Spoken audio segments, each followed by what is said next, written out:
بسم اللہ الرحمن الرحیم۔ عزیز طلباء و طالبات، السلام علیکم۔ آج کا ہمارا جو لیکچر ہے وہ حصہ نظم پہ ہے۔ آج کی ہماری نظم اسلامی مساوات ہے۔ شاعر ہیں اس کے مولانا الطاف حسین حالی۔ مولانا الطاف حسین حالی ارکان خمسہ میں سے ہیں۔ یہ ان 5 شخصیات میں شامل ہیں جنہوں نے اردو ادب کی بنیاد رکھی۔ آپ تحریک علی گڑھ کے بڑے متحرک کارکن تھے۔ آپ نے اردو زبان کے دفاع اور تحفظ میں اپنے بہت بڑا کردار ادا کیا۔ خصوصاً مسلمانوں کے سیاسی احیاء کے لیے جو مسلم لیگ بنائی گئی تھی، اس میں مولانا الطاف حسین حالی کا بنیادی کردار ہے۔ ایک طرف آپ ادیب ہیں، آپ شاعر ہیں، دوسری جانب آپ بہترین صحافی ہیں اور بہترین معلم ہیں، تیسری طرف جتنی بھی انتظامی مینجمنٹ کی خوبیاں تھیں وہ کمال آپ کی ذات میں جمع تھا۔ سر سید احمد خان نے آپ سے کہا کہ ایک ایسی نظم لکھو جو مسدس ہو، یعنی مسدس سدس کہتے ہیں فارسی زبان میں 6 کو، مسدس 6 والی یعنی 6 مصروں والی۔ یہ پہلی دفعہ ایسی نظم تحریر کی گئی جس کے ہر بند کے 6 مصرے تھے۔ یہ نظم مشہور ہوئی مسدس حالی کے نام سے۔ اس نظم نے مسلمانوں کا احیاء کیا۔ آپ کو پیپر کے حوالے سے یہاں پہ بیٹا میں بتا دوں کہ نظم میں کوئی سے 4 مصرے ایک نظم سے آتے ہیں۔ گویا اس نظم سے کسی بھی بند کے آپ کو پیپر میں 4 مصرے آئیں گے، پہلی چیز۔ دوسری چیز، آپ اس نظم کی جو تشریح کریں گے وہ اشعار کی صورت میں نہیں کریں گے بلکہ بند کی صورت میں کریں گے۔ چاروں اشعار کی، کیونکہ وہ ایک بند ہے، آپ ایک بند کی صورت میں اکٹھی اس کی تشریح کریں گے، مگر تشریح کرتے وقت جو ہم نے اس کا ڈیٹا دینا ہے، کیونکہ نظم کی تشریح کا سوال یہ 6 پیج کے اوپر مشتمل ہے، تو آپ نے اس کی تشریحات 5 سے 6 پیج کے اوپر ضرور تحریر کرنی ہے۔ پھر اس کے حوالہ جات ویسے ہی آپ نے 3 سے 5 حوالہ جات اشعار کے دینے ہیں۔ آپ کوئی آیات لکھ سکتے ہو، کوئی احادیث لکھ سکتے ہو، ان کے تراجم لکھ سکتے ہو، کوئی واقعات بیان کر سکتے ہو، کوئی اقوال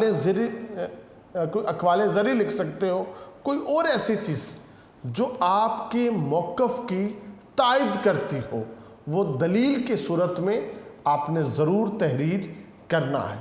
بڑی مشہور یہ نظم ہے، پیپرز میں بہت دفعہ آ چکی ہے۔ اس کا خلاصہ یاد کریں گے اور اس کی تشریحات کریں گے۔ تو عزیز طلبہ، اب تمام بچے اپنے یونیک نوٹس اوپن کریں، پیج نمبر 146 ہے۔ اب ہم پڑھیں گے اسلامی مساوات یہ نظم۔ عزیز طلبہ، یونیک نوٹس سے یہ ہماری نظم ہے اسلامی مساوات۔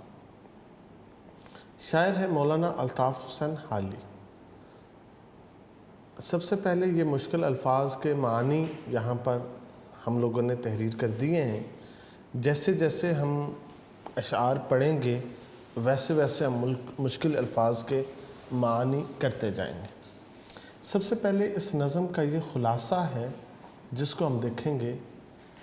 جب کوئی قوم زوال پذیر ہوتی ہے تو سب سے پہلے امراء کا طبقہ بگڑتا ہے. وہ جب ظلم، حرص، ہوس، عیش پرستی، نمائش، غفلت اور خود فراموشی کو شعار بنا لیتا ہے تو اس میں اعلیٰ اوصاف ختم ہو جاتے ہیں. اس میں انسانیت، ہمدردی اور احساس ختم ہو جاتا ہے. دو طبقے بن جاتے ہیں. امیروں کا طبقہ تمام نعمتوں مثلاً بے فکری، قیمتی لباس، شاندار گھر، سواری، نوکر چاکر وغیرہ سے لطف اندوز ہوتا ہے، جبکہ غریبوں کا طبقہ نہ صرف ان نعمتوں سے بلکہ زندہ رہنے کے لیے بنیادی ضروریات سے بھی محروم رہتا ہے. یوں طبقہ امراء غریبوں کو حقیر اور کمتر سمجھنا شروع کر دیتا ہے.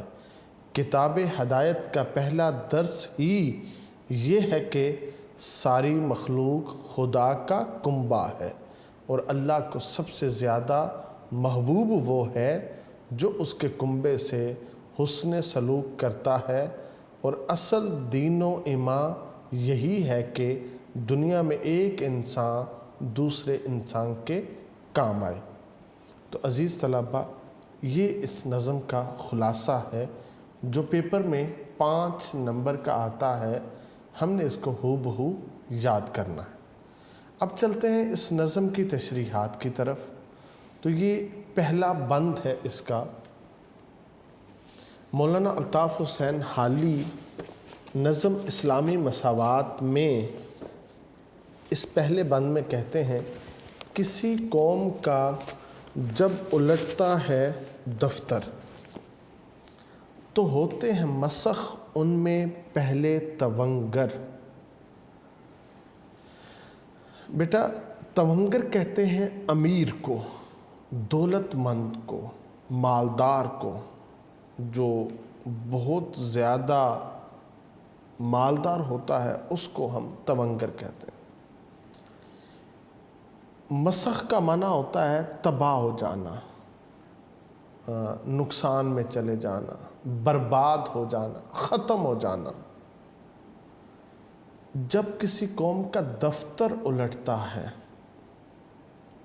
اب جو دفتر ہے، دفتر الٹنا یہ محاورتاً استعمال ہوتا ہے. ویسے تو رجسٹر کو کہتے ہیں دفتر. یہاں پہ دفتر الٹنے کا معنی ہے تباہ ہو جانا، برباد ہو جانا. جب کوئی قوم تباہ ہو جاتی ہے نا، برباد ہو جاتی ہے، تو اس میں سب سے زیادہ جو نقصان ہے وہ امیروں کا ہوتا ہے. غریبوں کا اتنا نقصان نہیں ہوتا. الطاف حسین حالی نے یہاں پہ یہ کہا، کمال ان میں رہتے ہیں باقی نہ جوہر. جوہر کا معنی ہوتا ہے بیٹا خوبی، ہنر. کمال اور جوہر دونوں مترادف ہیں. کمال کا معنی جوہر، جوہر کا معنی کمال. کمال ان میں رہتے ہیں باقی، یعنی ان میں کوئی کمال باقی نہیں رہتا. نہ عقل ان کی ہادی، نہ دین ان کا رہبر. ہادی کا معنی ہوتا ہے ہدایت دینے والا، رہبر کا معنی ہوتا ہے رہبری کرنے والا. جو عقل ہے وہ ان کو ہدایت نہیں دیتی، ان کا دین ان کی رہبری یعنی رہنمائی نہیں کرتا. دین بھی ان کو چھوڑ دیتا ہے اور ان کی عقل بھی ان کو چھوڑ دیتی ہے. نہ دنیا میں ذلت نہ عزت کی پرواہ. وہ یوں جیتے ہیں گویا عزت اور ذلت کی اب ان کو کوئی پرواہ نہیں ہے. نہ عقبہ میں دوزخ نہ جنت کی پرواہ. اب انہیں عقبہ، انہیں مرنے کے بعد نہ دوزخ کی پرواہ ہے نہ جنت کی پرواہ ہے کہ ہم جب آخرت میں جائیں گے وہاں پہ ہمیں ہمارے اعمال کے سبب دوزخ ملے گی یا جنت ملے گی، انہیں اس کی قطعاً کوئی پرواہ نہیں ہوتی۔ بیٹا مولانا الطاف حسین حالی اس پہلے بند میں جو کہتے ہیں اس کا مرکزی خیال یہ ہے، زوال پذیر قوم کے امیر سب سے پہلے اخلاقاً بگڑتے ہیں، پھر عقل، ہنر اور احساس و فکر کی نعمتیں ان سے چھن جاتی ہیں۔ یعنی امراء جو ہیں وہ پہلے اخلاقاً بگڑتے ہیں، اس کے بعد ان سے عقل چلی گئی، ہنر چلا گیا، احساس رخصت ہو گیا۔ یہ زوال پذیر جو قوم ہے، یہ اس کی آپ نے منظر کشی یہاں پہ کی ہے۔ تو عزیز طلبہ، اب چلتے ہیں اس کی تشریحات کی طرف۔ مولانا الطاف حسین حالی نے یہاں پہ زوال آمادہ قوم کے جو بیسک جو اس کا پوائنٹ ہے اس کی نشاندہی کی ہے کہ اس وجہ سے یہ جو قوم ہے وہ تباہ ہوتی ہے۔ اس کی جو آپ نے پہلا سبب بتایا ہے، اس سبب کی جو نشاندہی کی ہے وہ یہ ہے کہ وہ ملک اس وقت زوال پذیر ہوتا ہے جب اس کا مالدار طبقہ بگڑ جاتا ہے۔ جب یہ مالدار طبقہ دولت کی ہوس میں پڑتا ہے اور اس ہوس کے نتیجے میں تمام اخلاقی اقدار کو بھول جاتا ہے، تو پھر یہ سمجھ لیں کہ اس قوم کا دفتر الٹ چکا ہے۔ یہ قوم کو لے بیٹھے گا، قوم کو تباہ و بربادی کے دہانے پہ پہنچا کے چھوڑے گا۔ حقیقت بیٹا یہی ہے کہ انسان جب دولت مند ہوتا ہے تو وہ زر کی ہوس میں پڑتا ہے، دولت اس کے پاس آتی ہے مگر وہ اس کے جنون میں مبتلا ہے، ہر قیمت پر اور زیادہ مال اکٹھا کرنا چاہتا ہے۔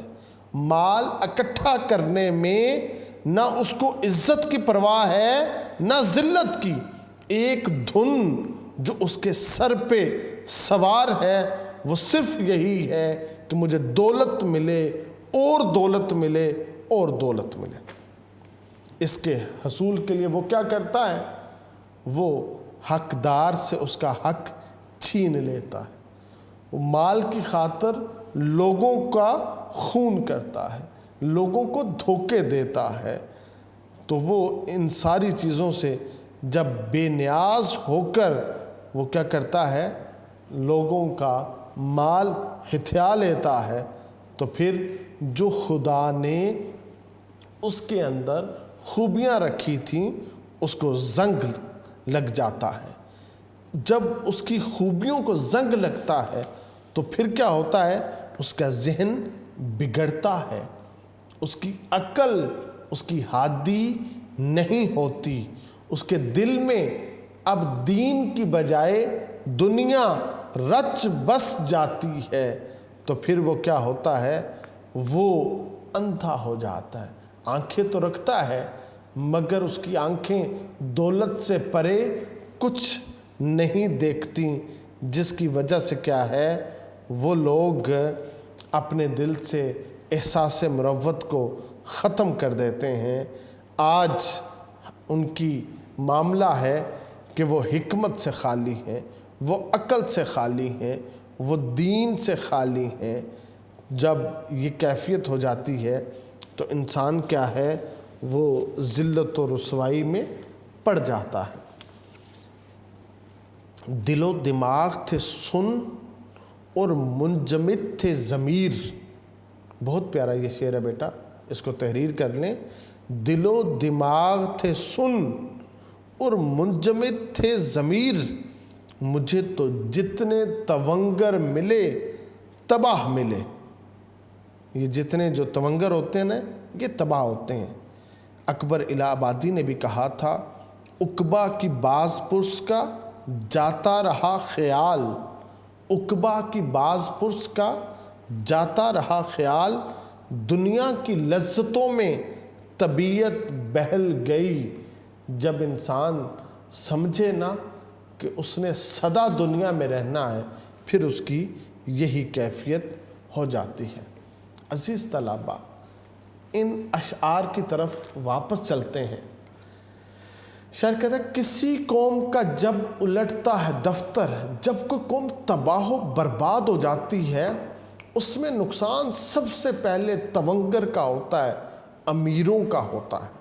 کیونکہ امیروں نے وہاں پہ لوگوں کا خون نچوڑ کے اپنی جائیداد بنائی ہوتی ہے، اپنے گھر، اپنے بنگلے بنائے ہوتے ہیں، انہوں نے بہت ساری زمینداری خریدی ہوتی ہے، کارخانے لگائے ہوتے ہیں، فیکٹریاں لگائی ہوتی ہیں۔ وہ وہاں کے جو کرتے دھرتے افراد ہیں ان میں شامل ہوتے ہیں۔ جب قوم کا دفتر الٹ جاتا ہے تو پھر کیا ہوتا ہے؟ ان کے کارخانے تو ہوتے ہیں مگر وہاں پہ آج اجارہ داری ان کے دشمنوں کی ہے، ان لوگوں کی ہے جو وہاں پہ آج قابض ہو چکے ہیں۔ جیسے جب یہ پاکستان اور ہندوستان کا بٹوارہ ہوتا ہے تو بے شمار امیر ہندوستان میں اپنے کارخانے چھوڑ کے آئے، اپنے گھر چھوڑ کے آئے، اپنی زمینیں چھوڑ کے آئے تھے، خالی ہاتھ پاکستان میں آئے تھے۔ تو کیا ہے، یہ جو امیر لوگ ہوتے ہیں پھر ان کا سب کچھ تباہ ہوتا ہے۔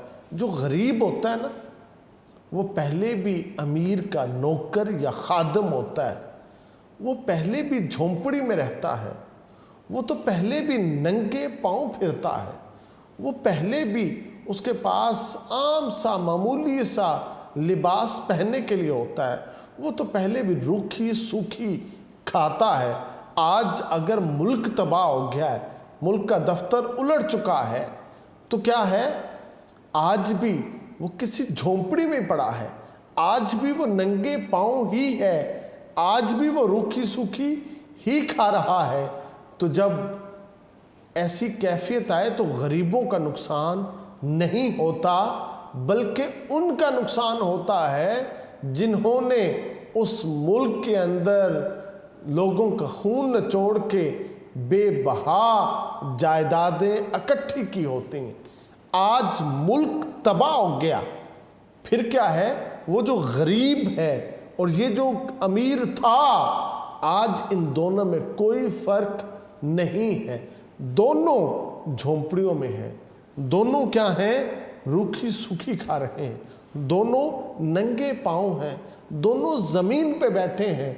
تو کیا ہے، کل تک اس امیر کی امارت کی وجہ سے اس کے سارے کمال کمال تھے، اس کے سارے جوہر جوہر تھے، آج اس کا کوئی کمال کمال نہیں ہے، اس کا کوئی جوہر جوہر نہیں ہے، بلکہ اس کی تو عقل بھی اس کو ہدایت نہیں دے رہی، اس کا تو دین بھی اس کی رہنمائی نہیں کر رہا۔ تو عزیز طلباء، مولانا الطاف حسین حالی نے اپنے موضوع کی بنیاد فطرت کے اصول پر رکھی۔ کہا ہے کہ اللہ تعالیٰ جب کسی قوم کو برباد کرنے کا ارادہ کرتا ہے تو وہاں کے امیر لوگوں کے افکار اور ان کے کردار تباہی کا شکار ہو جاتے ہیں۔ ارشاد ربانی ہے، جب اللہ کسی قوم کو برباد کرنے کا ارادہ کرتا ہے تو وہاں کے امیر لوگ زمین میں فساد برپا کرتے ہیں۔ بیٹا، معاشرے میں مال و دولت کی مثال بدن میں خون کی طرح ہے۔ جس طرح خون پورے بدن کی ضرورت ہے، اگر یہ بدن کے کسی ایک حصے میں اکٹھا ہو جائے تو موت واقع ہو جاتی ہے۔ ایسے ہی اگر دولت چند لوگوں کے ہاتھ میں اکٹھی ہو جائے، رک جائے، تو معاشرہ عدم مساوات کا شکار ہو جاتا ہے۔ اللہ تعالیٰ مالداروں کو اس لیے نوازتا ہے کہ ان کو آزمائے، کہ یہ خدا کے دیے میں سے غریبوں، مفلسوں، ناداروں کی دستگیری کرتے ہیں کہ نہیں کرتے، ان کی مدد کرتے ہیں کہ نہیں کرتے؟ بیٹا اللہ پاک نے جو صدقہ زکوٰۃ کا جو نصاب رکھا ہے وہ صرف اسی لیے رکھا ہے کہ امیر اپنے مال سے غریبوں کی مدد کریں، اور جو غریبوں کی مدد کرتے ہیں وہاں پہ پھر کیا ہوتا ہے کہ اللہ رب العزت ان سب کو امن سکون میں رکھتا ہے۔ جو لوگ ایسا نہیں کرتے وہاں پہ پھر برائیاں جنم لیتی ہیں۔ قوموں کے عروج و زوال میں ان کے رہن سہن کا، ان کی تہذیب بڑی اہمیت رکھتی ہے۔ اخلاقی طور کے اندر بھی یہ ساری کی ساری چیزیں موجود ہیں۔ دولت کا ہونا صرف اتنا ضروری ہے کہ آپ کی زندگی آپ کی ضروریات کو پورا کرتے ہوئے آسانیوں کے ساتھ گزر جائے۔ یہ نہ ہو کہ آپ دنیا جہاں کا خزانہ اپنے گھر میں اکٹھا کر لیں اور پوری دنیا کو آپ اپنا محتاج بنا دیں۔ تو پھر کیا ہے، اگر آپ ایسا کریں گے تو پھر اللہ رب العزت جو ہے وہ آپ کو آزمائش میں ڈالے گا، آپ کو امتحانات میں ڈال دے گا۔ پھر عیش و عشرت کے ساتھ محبت بڑھ جائے گی، دنیا کے ساتھ آپ کی محبت بڑھ جائے گی، اور یہ انسان کے لیے خسارے کی چیز ہے۔ صوفیہ بیٹا ان کا انداز یہ ہے، وہ کہتے ہیں ہم اپنے لمحے کو، جو اللہ نے ہمیں ابھی لمحہ دیا ہے پریزنٹ کا، اس لمحے کو ہم ضائع نہیں کرتے دنیا کمانے میں، دنیا اکٹھی کرنے میں، دنیا سمیٹنے میں۔ ہم اس کو پھر ضائع نہیں کرتے دنیا خریدنے میں، پھر ہم اس لمحے کو یوں بھی ضائع نہیں کرتے کہ دنیا خرید کے اپنے گھر لائیں اور اس کی سجاوٹ کرتے رہیں۔ پھر ہم یوں بھی اپنے اس لمحے کو ضائع نہیں کرتے، ہم اس کی ڈسٹنگ میں، صفائی ستھرائی میں اپنے وقت کو ضائع کر دیں، بلکہ ہم کیا کرتے ہیں، اس لمحے کا حق ادا کرتے ہیں، اس سے اپنے رب کی رضا حاصل کرتے ہیں۔ اگر اس لمحے کو ہم نے یوں بسر کیا کہ اس سے ہم نے اپنے رب کو راضی کر لیا، تو یہ لمحہ ہماری نجات کا سبب بن جائے گا۔ لہٰذا ہم نے اپنی زندگی کو اس اعتبار سے بسر کرنا ہے۔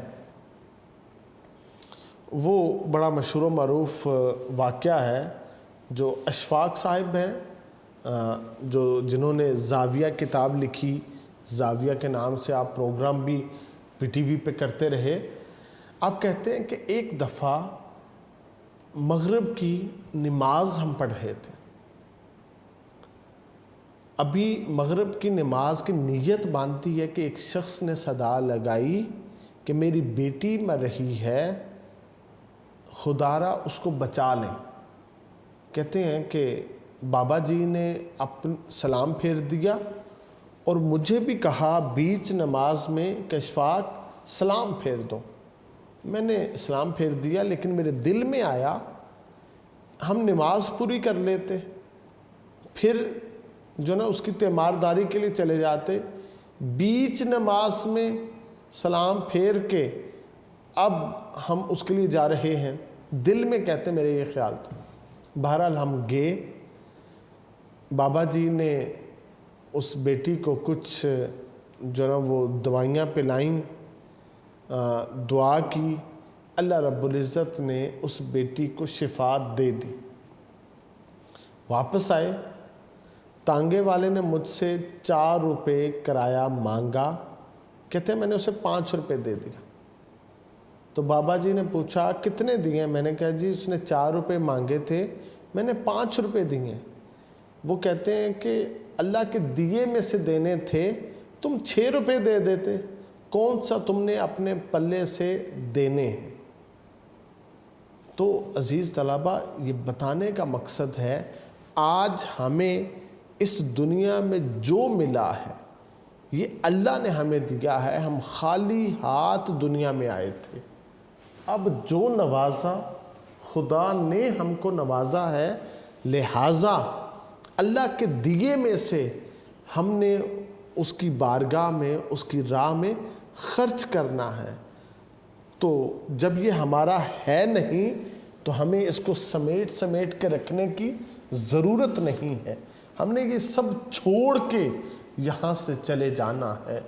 قارون نے بھی یہ وصیت کی تھی کہ جب میرا جنازہ اٹھانے لگو تو میرے ہاتھ میرے کفن سے باہر رکھنا، تاکہ دنیا مجھے عبرت کی نگاہ سے دیکھے کہ دنیا کا امیر ترین شخص اس دنیا سے جا رہا ہے تو خالی ہاتھ جا رہا ہے۔ ایسے ہی اسکندر اعظم نے بھی یہ وصیت کی تھی کہ جب میں دنیا سے جاؤں تو میرا جنازہ اٹھاؤ تو کیا کرنا، میرے ہاتھ کفن سے باہر رکھنا، تاکہ دنیا یہ جان لے کہ اس دنیا کا امیر ترین شخص اس دنیا سے جا رہا ہے تو خالی ہاتھ جا رہا ہے۔ لہٰذا بیٹا یہ جو دنیا ہے، یہ جو دنیا کا مال ہے، یہ سب یہیں پہ رہ جانا ہے۔ جس نے اس کو اہمیت دی تو پھر کیا ہو جائے گا، اس دنیا کا نظام بگڑ جائے گا۔ جب یہ دنیا کا نظام بگڑے گا تو پھر کیا ہے، یہ جو آج عیش و عشرت میں زندگی بسر کر رہے ہیں تو یہ کل کو نقصان اٹھائیں گے۔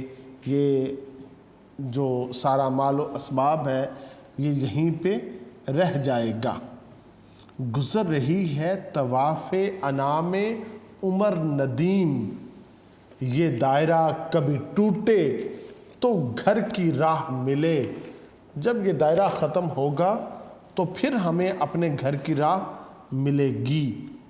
تو اقبال نے بھی کہا تھا، تجھے آباد سے اپنے کوئی نسبت ہو نہیں سکتی، کہ تو گفتار وہ کردار، تو ثابت وہ سیارہ۔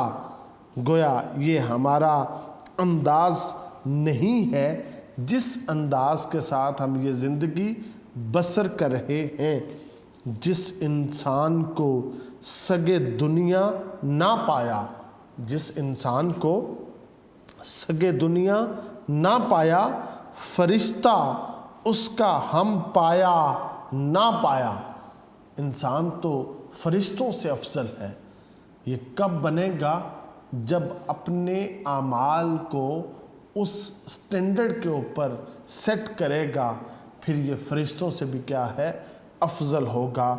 فطرت افراد سے اغماز بھی کر لیتی ہے، فطرت افراد سے اغماز بھی کر لیتی ہے، کبھی کرتی نہیں ملت کے گناہوں کو معاف۔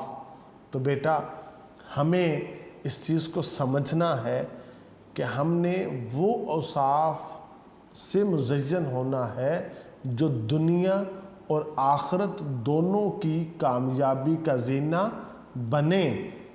ہم نے اس کے ساتھ مزین نہیں ہونا جو ہماری آخرت کو تباہ کر دے۔ تو مولانا الطاف حسین حالی کا موقف یہ ہے، جب امیروں کا طبقہ بگڑتا ہے تو ان میں سے ساری خوبیاں ختم ہوتی ہیں۔ عقل اور دین کی بجائے نفسانی خواہشات کے یہ تابع ہو جاتے ہیں۔ وہ دین کو اپنے لیے بوجھ سمجھتے ہیں، رکاوٹ سمجھتے ہیں، دنیاوی عیش و عشرت اور لذتوں میں اس قدر کھوتے ہیں کہ دنیاوی عزت اور ذلت کی پرواہ انہیں نہ، آخرت کی فکر انہیں رہتی ہے۔ وائے ناکامیے متائے کارواں جاتا رہا، کارواں کے دل سے احساس زیاں جاتا رہا۔ تو عزیز طلباء، مولانا الطاف حسین حالی کی جو نظم ہے اسلامی مساوات، اس کا ہم نے یہ پہلا بند کیا ہے۔ بہت اہم نظم ہے، پیپرز میں آتی ہے تو اسے محنت سے یاد کیجئے گا۔ اللہ رب العزت آپ کا حامی و ناصر ہو، آپ کو علم نافع عطا فرمائے۔ والسلام۔